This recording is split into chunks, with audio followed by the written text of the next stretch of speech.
Hi friends, कैसे हैं आप लोग। क्या पढ़ना आज हम लोगों को केमिस्ट्री में। जैसा कि मैं अपने पिछले वीडियो से आपको टॉपिक पढ़ा रहा था, एसिड्स बेसिस एंड साल्ट्स। इसी क्रम में आगे फिर कुछ आज हम बात करेंगे। इसमें आज हम पढ़ेंगे बड़ा ही interesting topic which is known as the pH value. हमने इसके पहले, मैं थोड़ा ब्रीफ करूंगा आपको, इसके पहले मैंने आपको बताया एसिड्स क्या होते हैं, बेसिस क्या होते हैं, एसिड्स के प्रिपरेशन कैसे किए जा सकते हैं, एसिड्स की फिजिकल प्रॉपर्टी या बेसिस की फिजिकल प्रॉपर्टी, केमिकल प्रॉपर्टीज़ क्या हो सकती हैं।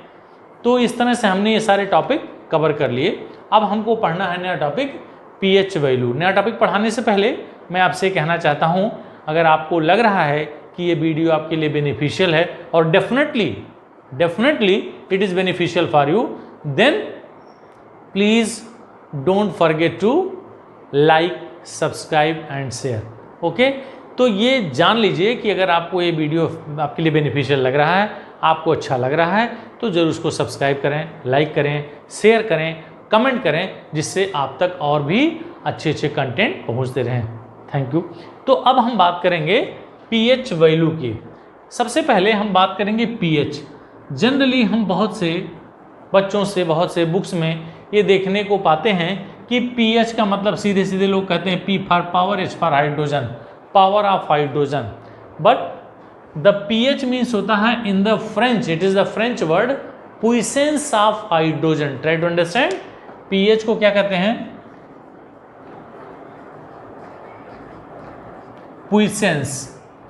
पुइसेंस ऑफ हाइड्रोजन। ये ध्यान देंगे, ये फ्रेंच वर्ड है और इस फ्रेंच वर्ड का मतलब होता है हाइड्रोजन आयन कंसंट्रेशन। इस पुइसेंस का मतलब होता है कंसंट्रेशन। तो अगर हम पीएच की बात करें तो पीएच इज इंडिकेटिंग दैट पुइसेंस of hydrogen means hydrogen ion concentration. अब हम इस हाइड्रोजन आयन कंसंट्रेशन की अगर बात करें तो इसका डेफिनेशन होता है, definition is indicating pH of any solution is equal to minus log of hydrogen ion concentration base 10। ध्यान रखेंगे, ये पीएच का फार्मूला होता है। तो पीएच का डेफिनेशन हम कह सकते हैं pH is the negative logarithm of hydrogen ion concentration of base 10।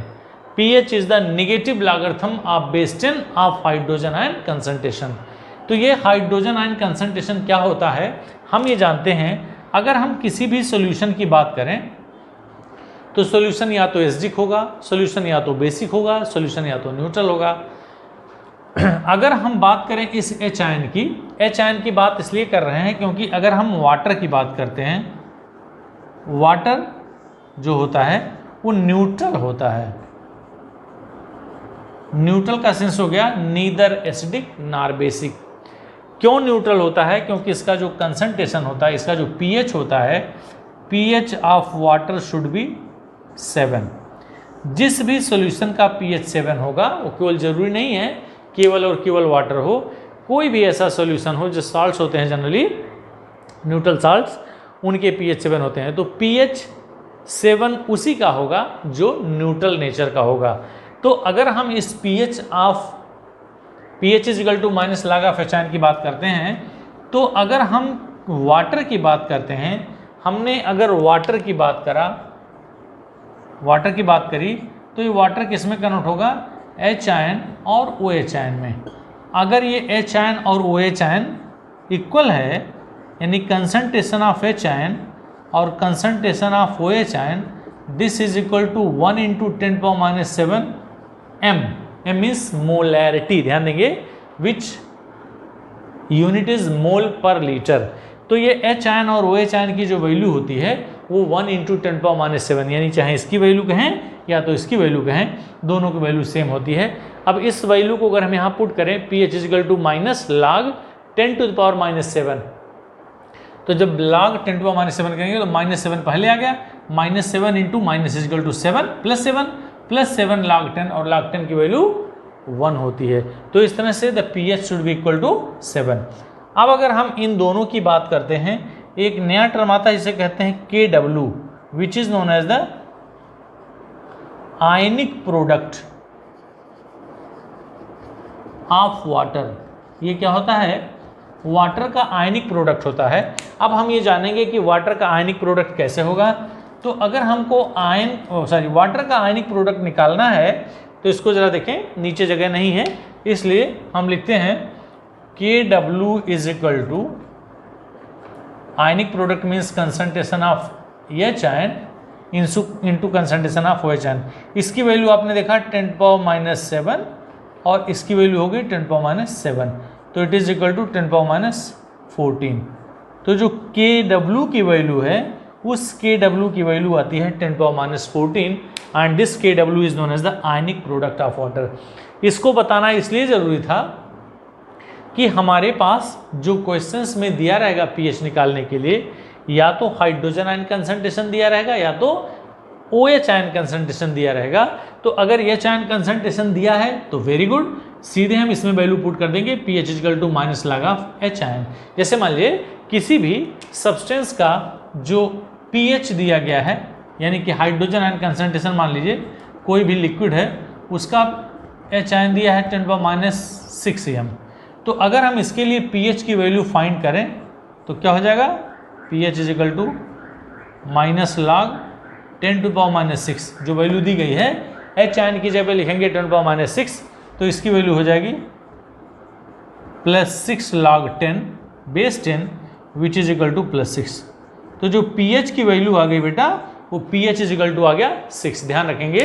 तो इस तरह से हम ये कह सकते हैं कि the pH of the solution which hydrogen ion concentration is 10⁻6 is equal to 6। ठीक है, तो इस तरह से हमने pH की बात करी। लेकिन अगर सपोज कर लीजिए उसमें OH आयन दिया हुआ है, तब हम क्या करेंगे, मान लीजिए कोई सॉल्यूशन दिया गया है और उस सॉल्यूशन के लिए यह पूछ गया कि इसका OH आयन कंसंट्रेशन दिया गया है, तो क्या करेंगे, suppose OH ion concentration is given what, मान लीजिए 10⁻8 दिया गया है, तो OH is equal to 10⁻8 m दिया गया है, तो हम लिखेंगे कंसंट्रेशन ऑफ H आयन की जो वैल्यू होगी वो क्या होगी 10⁻14 अपॉन 10⁻8, तो this is equal to 10⁻6 m value आ गई। तो ये H आयन की वैल्यू हो गई 10⁻6, और जब हम H आयन की वैल्यू प्राप्त कर लिए तो we can calculate the value of pH which will come 6। तो इस तरह से हम pH की वैल्यू फाइंड आउट कर लेंगे। तो pH किसी भी सॉल्यूशन का जो pH होगा वह 0 से 7 के बीच में ही क्या करता है, लाई करता है। किसी भी सॉल्यूशन की अगर हम बात कर लें, इसकी वैल्यू 0 से 14 के बीच में लाई करेगा, यहाँ 7 होगा, यानी 1 2 3 4 5 6 7 8 9 10 11 12 13 और 14। तो अगर 0 होगा, ध्यान देंगे 0 से 7 के बीच में है, ये क्या है, हम pH की बात कर रहे हैं, दिस इज pH। अगर उस किसी भी सॉल्यूशन का pH 0 से 7 के बीच में है तो it is known as the acidic, और अगर 7 से 14 के बीच में है तो इट इज़ एल्कलाइन। चूंकि ये सॉल्यूशन के फॉर्म में है तो इसलिए एल्कलाइन होगा, तो हम ये एल्कलाइन कहेंगे। लेकिन अगर एग्जैक्ट 7 है तो this is known as the neutral. ये ध्यान रखेंगे कि if the pH lies between 0 to 7 तो then it is the acidic in the nature, if it lies between 7 to 14 तो then alkaline in the nature, और अगर हम एग्जैक्ट 7 की बात करेंगे तो न्यूट्रल इन द नेचर होगा। अब अगर हम देखेंगे कि pH सॉल्यूशन होता है, pH पेपर होता है। pH पेपर की बात करेंगे तो एक pH पेपर स्ट्रिप होता है, उसको आप देखेंगे कि यहाँ से 0 से 14 के बीच में pH अगर 0 है, pH 7 है, pH 14 है, जैसे मैंने लिख दिया, तो उस स्ट्रिप पे लगभग कलरलेस टाइप का pH स्ट्रिप होता है। जब उसको आप किसी भी सॉल्यूशन में डालेंगे, डिप करेंगे, तो सॉल्यूशन एसिडिक है कि सॉल्यूशन बेसिक है कि सॉल्यूशन न्यूट्रल है, इस तरह से देखेंगे। अगर वो स्ट्रॉन्ग एसिडिक होगा, 0 पे होगा, तो the colour will be change into red, and अगर वो स्ट्रॉन्ग एल्कलाइन होगा तो colour will be change into the violet, अगर वो न्यूट्रल होगा तो it will be change into green. यहाँ से चलते चलते रेड से धीरे धीरे इसका कलर लाइट होगा, फिर येलो होगा, फिर ग्रीन होगा, फिर यहाँ से चलेंगे तो ब्लू होगा, इंडिगो होगा, वायलेट होगा, इस तरह से इसका कलर चेंज होता जाता है। तो हम ये कह सकते हैं कि pH can be calculated of any solutions and the pH value will come between 0 to 7। जैसे कुछ चीज़ें हम देखेंगे, मिल्क का जो pH होता है वो 6.7 से 6.9 के बीच में पाया जाता है। एल्यूमिन जो अंडे में पाया जाता है, एग में पाया जाता है, उसका जो pH होता है वो 7.9 होता है। ब्लड, ह्यूमन ब्लड जो होता है उसका pH 7.3 होता है। इस तरह से अगर हम किसी भी सॉल्यूशन की बात करें तो सॉल्यूशन इधर एसिडिक होगा, चाहे तो एसिडिक होगा या एल्कलाइन होगा या न्यूट्रल होगा। अब हम इसकी बात करते हैं कि ये किस किस फील्ड में इसका हम यूज़ दिखा सकते हैं। यूज़ दिखाने का मतलब हो गया कि इस pH का जो एप्लीकेशंस होगा, pH वैल्यू कहाँ कहाँ यूज हो सकती है, उसका एप्लीकेशंस हम एग्रीकल्चर डिपार्टमेंट में, हम डेयरीज में और मेडिसिन्स में, इसके अलावा बहुत सारे ऑर्गेनिक केमिकल रिएक्शंस में भी इसका उपयोग होता है। हम आपको यहाँ डिस्कस करेंगे एग्रीकल्चरल डिपार्टमेंट में। एग्रीकल्चर मतलब हम ये जानते हैं different types of the crops are there, और different types of the crops के लिए different types of the nature soil का होना ज़रूरी होता है। जैसे राइस के उत्पादन के लिए हमें एसिडिक सॉइल की ज़रूरत होती है। अगर जहाँ चावल पैदा होते हैं वहाँ उस सॉइल का जो नेचर होता है वह एसिडिक नेचर का होना चाहिए। It means it's pH should be less than 7। अगर हम साइट्रस फ्रूट की बात करें, जहाँ खट्टे फलों का उत्पादन होता है, वहाँ की मिट्टी, वहाँ का जो सॉइल होता है उसका pH एल्कलाइन होना चाहिए। Means it should lie between 7 to 14। लेकिन अगर हम शुगर केन की बात करें, गन्ने की बात करें, तो गन्ना वहाँ अधिक से अधिक मात्रा में उत्पादन होता है जहाँ उसका pH 7 हो, यानी कि सॉइल का जो नेचर हो वो न्यूट्रल हो। तो इस तरह से pH का, यानी कि इस फैक्टर का यूज हम डिफरेंट, इसकी यूटिलिटी डिफरेंट फील्ड में कर सकते हैं। फिर आ गया डेयरीज।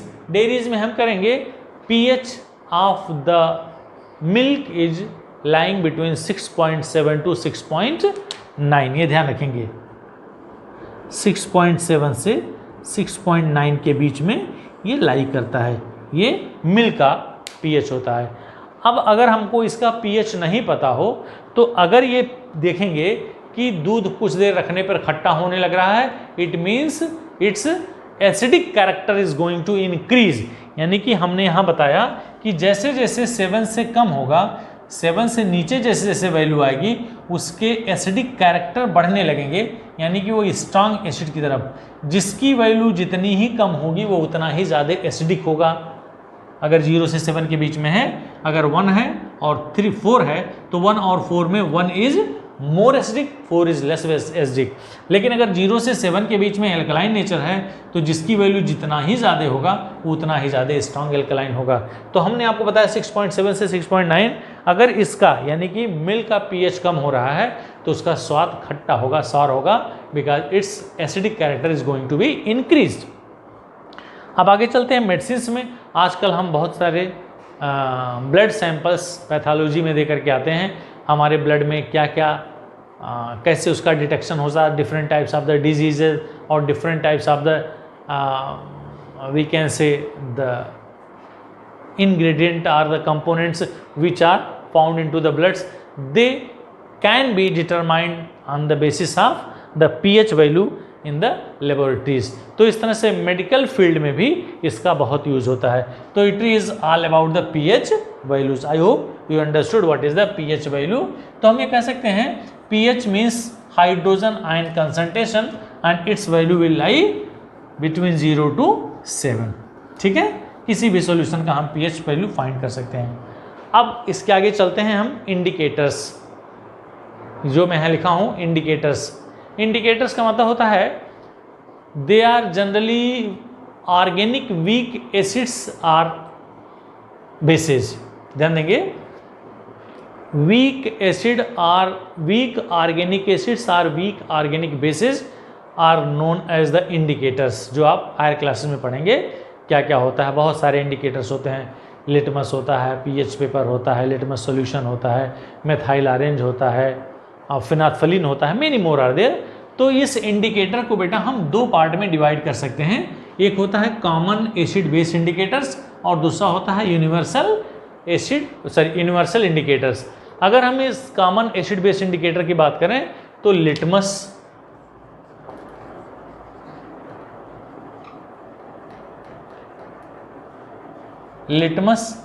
ये पेपर हो गया या सॉल्यूशन हो गया, ठीक है। अब हम लिटमस पेपर या सॉल्यूशन की बात करें, लिटमस पेपर ये होता क्या है या लिटमस सॉल्यूशन क्या होता है। लिटमस सॉल्यूशन पेपर तो पेपर के फॉर्म में होता है, which is the coloured material of the lichens या LICHEN, एक लिचेंस जिसे हम बायोलॉजिकल टर्म में जानते हैं एल्गी टाइप होता है, उसमें से जो कलर्ड मटेरियल हम प्राप्त करते हैं that is known as the litmus. तो अगर हमको लिटमस सॉल्यूशन बनाना है, हम लिटमस सॉल्यूशन की बात करेंगे तो 0.5 gram of the litmus should be dissolve into 1 litre of the solution, तो then it is said to be the litmus solution. तो पहला हो गया लिटमस सॉल्यूशन। दूसरा होता है मेथाइल ऑरेंज,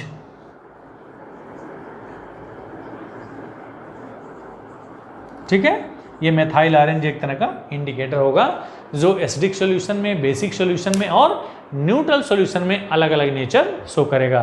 फिर फिनाथफलिन,